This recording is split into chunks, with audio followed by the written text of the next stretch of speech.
The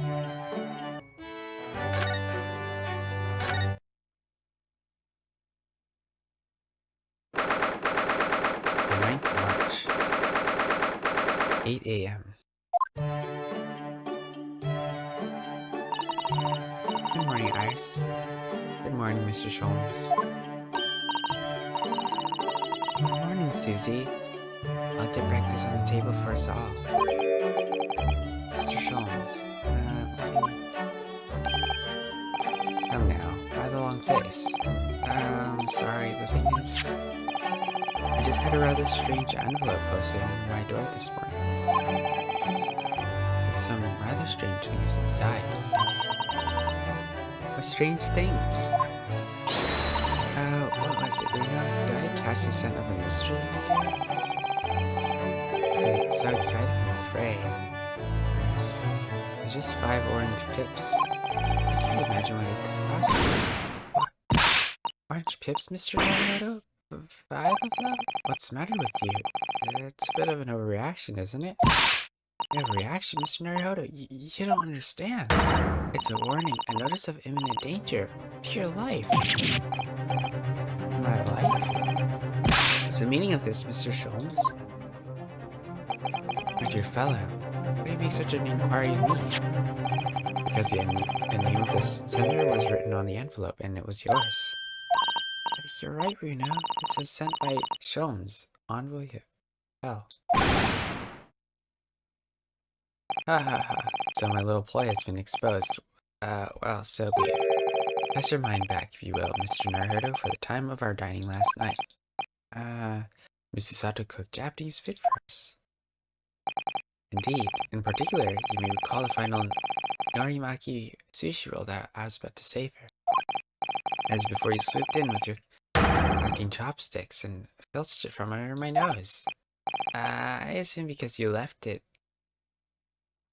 that you didn't want it. I left it, my dear fellow, because I planned to enjoy it as my very last mouthful. Surely you must have noted my intent by the subtle dilation of my right pupil. Perhaps a clearer sign would have been helpful next time. Just an idea. In summary, the post you received earlier is a notice of impending revenge. Be quick in your boots. Let's let God do the revenge. Really? I went straight out into the garden and planted them. I'm hopeful that we may grow some exotic fruit. There's no point in sending a notice of impending revenge if the person who sent it doesn't know what it is. Well, I needed it, of course, because I read this book. The Adventures of Sherlock Holmes.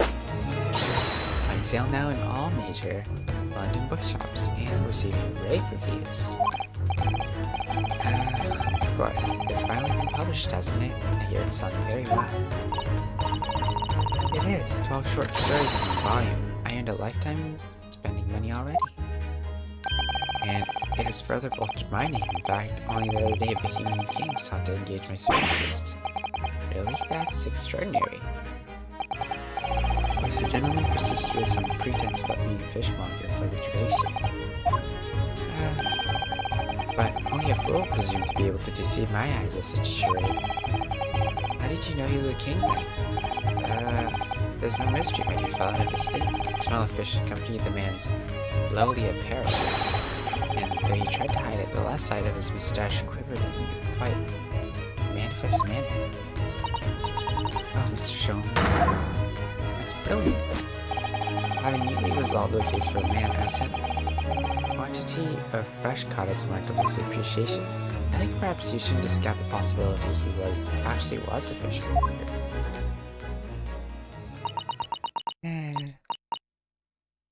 Is that... Can anyone else smell burning? You're right, look, smoke. I think maybe... Fire! It's a fire, everyone. Really? A fire? Let's leave at once, everyone, out of the building. Wait, I have to go back to my room first. Are you deranged? You're not asphyxiated by the smoke. The flames burn you to death.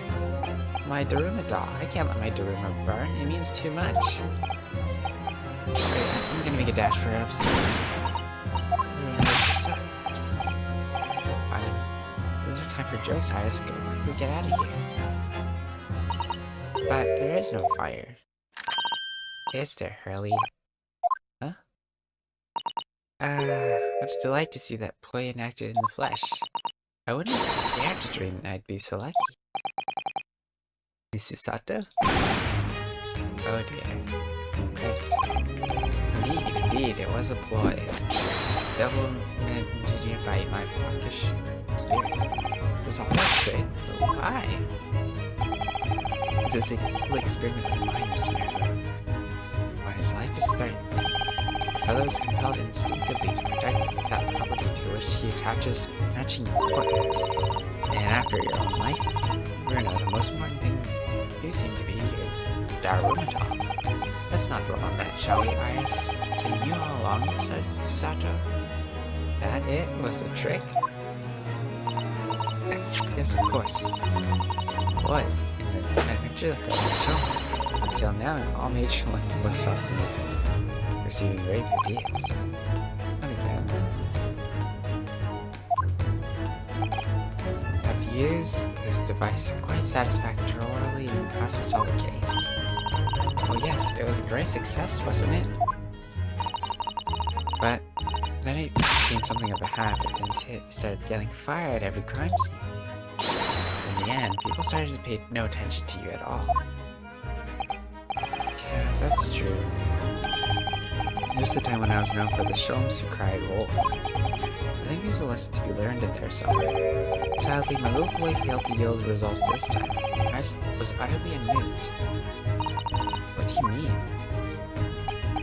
Well, I was anticipating that Iris would immediately expose her secret hiding place. The location of the nest egg she must have cached somewhere in this room. Nest egg? I think Iris has some secret savings? Why, naturally, the book is selling like hotcakes after all. A simple deduction, and need to conclude that the profits must be concealed here within these walls. Oh, Mr. Sholmes, are you in need of money? I bet I know what it is. The new microscope that's gone on sale, isn't it, Hurley? What else? I have such a strong desire to own one, yet my purse is £1 too light. And as no offer of a loan has been forthcoming, I have been forced to resort to an alternative stratagem. Sorry, Hurley, I'm not falling for that. Not coming from the Sholmes who cried wolf. How vexing. You really shouldn't have been trying to steal a 10-year-old's savings, you know. The book is full of little tricks like that, you see. The armory of a great detective. Except that in this case, both the orange trips and the fake fire fell a little flat, didn't they? I have plenty more tricks up my sleeve. Take, for example, the case of the Boscombe Valley mystery. I'm already filled with dread just from the title. To tell the extraordinary skill on the part of the great detective, the skill of tracking. I arrived at the scene of the crime in the ominous valley. There were footprints everywhere, but my eyes immediately drawn to one setting in particular. Mr. Sholmes, your detective instincts are truly remarkable.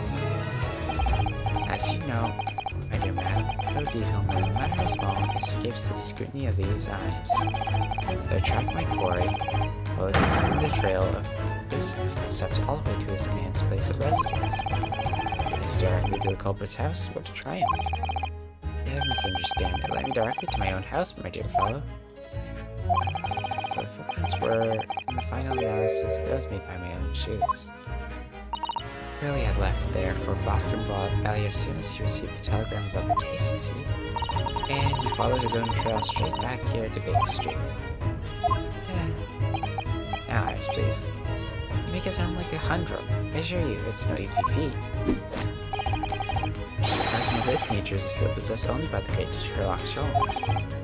You're right, it really is extraordinary. Quite so, extraordinary is the word. Glad to be the last on the subject. Anyway, needless to say, I subsequently went on to solve the case with various other deductions. Yes, these are various other deductions that I'm interested in. You shall have to read the book then. I'm sure Iris has penned it with her usual flourish. Absolutely. Put an ingenious spin on the great detective's exploits. It's been very ingenious to make this man sound even remotely credible as a detective. Wait, does that smell like something's burning again? We've had enough development for one day, Mr. Sholmes. Put your puckish spirit to bed. I assure you that's nothing to do with me or my spirit. Oh no, the smoke's getting thicker. I mean, it's not a trick this time. There really is a fire. There's a fire everywhere. Mr. Sato, where are you going? Stand aside, Mr. Naruhodo. Easy, Mr. Sholmes, what are you... Mr. Sholmes, why did you just chuck that bust of Napoleon on the floor? Look at that one point, sovereigns, in fact, with a whole pound each. Come on, everyone, we must leave at once. Evacuate the building. Hehehe, you fell for it, Hurley. Hook, line, and sinker. Wait, you mean... Iris? I certainly wouldn't have guessed that where you've hidden it. Do you mean to say that the smoke was... My own puckish spirit seems to come out in play sometimes too, you know? What? Of course, I know what it is. Iris, it's that indoor herb garden set that we went on sale last week, wasn't it? That's what you're after. I wanted one so desperately, but I'm 4 pounds short. Even though you told me you didn't have anyone to spare before. I knew you had a secret nest egg somewhere in this room. You outwitted me again. You really shouldn't let yourself be outwitted by a 10-year-old child, you know. So, thank you for the loan, Hurley. Oh wait. What's the matter? Where's Susie? She's disappeared. That's right. She went upstairs, didn't she?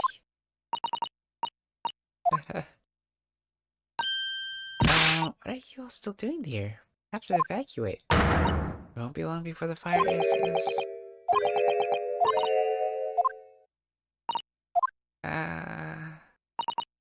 Sorry, Susie. Children will get up to mischief once in a while, and, you know, but it's all perfectly harmless. Promise me, but oh so devious. Oh dear.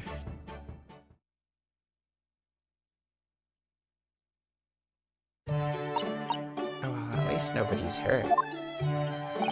Apart from Napoleon and my secret hoard. Now, tell us, Mrs. Sato, what is it that you went so fleet-footedly to fetch? Sorry? Nothing, it's just... No, Mrs. Seriously, that's... a notebook detailing all Naruto's trials, isn't it? It's bulging at the seams. A testament to the various people you helped over the past months. Mrs. Sato, I am a judicial assistant after all.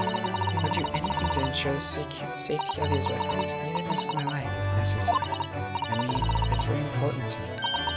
It's like a diary of everything we've achieved together. Getting all teary-eyed now. In stark contrast to certain someone who would have fetched his dirty medal, I must say.